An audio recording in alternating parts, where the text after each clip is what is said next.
ఉదయం కోకో అడవిలో నడుస్తూ ఉన్నాడు. ఆకుల మధ్యనుంచి ఓ మృదువైన సంగీతం వినిపించింది.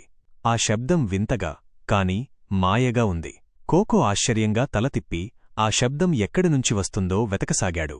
చెట్ల మధ్యలో ఓ పెద్ద ఆకును గాలి తాకుతోంది. ఆ ఆకులోంచి సంగీతం నోట్స్ తేలుతున్నాయి. కోకో మెల్లగా ముందుకు వెళ్లి తన వేలితో ఆ ఆకును తాకాడు. అదే క్షణంలో అడవి మారిపోయింది. చెట్లు మృదువుగా వంగి, ఆకులు తేలుతూ, పక్షులు గానం చేస్తూ, జంతువులు నృత్యం చేస్తూ కనిపించాయి. అడవి అంతా ఒక సంగీత వేదికలా మారింది.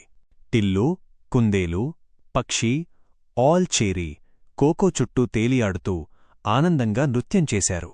ప్రతి జంతువు తనదైన శబ్దంతో కలిసిపోతూ ఒక గొప్ప హార్మనీ ఏర్పడింది. ఒక క్షణం గాలి ఆగిపోయింది. ఆకులు మౌనంగా మారాయి. కోకో మెల్లగా నవ్వుతూ చెబుతాడు, మనమంతా కలిసి ఉన్నప్పుడు ప్రకృతి కూడా పాటలు పాడుతుంది. ఆ మాటలతో గాలి మళ్లీ ఊపిరి పీల్చినట్టు వచ్చింది. ఆకులు మళ్లీ తేలాయి. పాట మళ్లీ మొదలైంది. అందరూ చెట్టు కింద కూర్చుని ఆ మాయ గాలిపాటను ఆస్వాదించారు.